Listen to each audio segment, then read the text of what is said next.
नमस्कार मित्रों, red over green के नए संस्करण के साथ मैं कर्नल उत्कर्ष राठौर।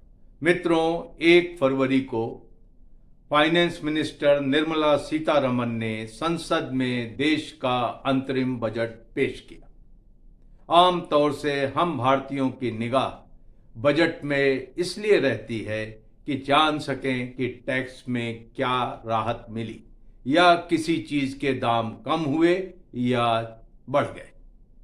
आपको जानकर आश्चर्य होगा कि हम भारतीयों के अलावा पड़ोसी देशों की भी निगाह भारत के बजट पर रहती है।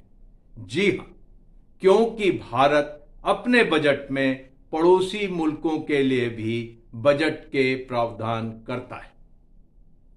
मिसाल के तौर पर मिनिस्ट्री ऑफ एक्सटर्नल अफेयर्स के बजट में भारत ने इस साल इस अंतरिम बजट में कोई 4,890 करोड़ रुपए रखे हैं, जिसमे68 अफगानिस्तान को 200 करोड़ रुपए, नेपाल को 700 करोड़, भूटान को 2,068 करोड़, बांग्लादेश को 120 करोड़, म्यांमार को 250 करोड़, श्रीलंका को 75 करोड़ और मालदीव, जो भारत को अपना परम शत्रु मानता है, उसको 600 करोड़ रुपए दिए गए।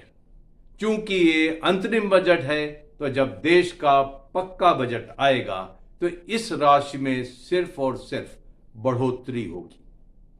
भारत ये राशि पड़ोसी मुल्कों में उसके द्वारा चलाई जाने वाली विकास की परियोजनाओं पर खर्च करता आया है। भारत चाहता है कि पड़ोसी मुल्क भारत के साथ ही विकसित हों और इसीलिए भारत नेबरहुड फर्स्ट पॉलिसी का पक्षधर है। इस बजट के अंदर मॉरिशस, अफ्रीका के कुछ देश और लैटिन अमेरिका के कुछ देशों के लिए भी बजट का प्रावधान किया गया है।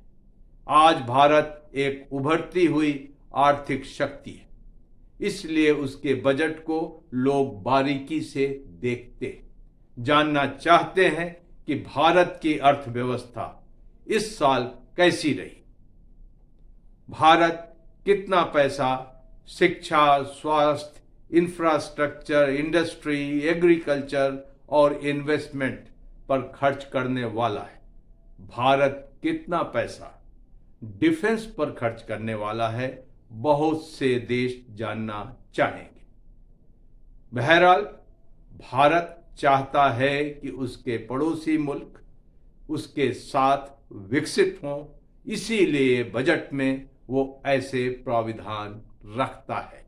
आज के लिए सिर्फ इतना। बहुत जल्द मुलाकात होगी, तब तक के लिए जय हिंद।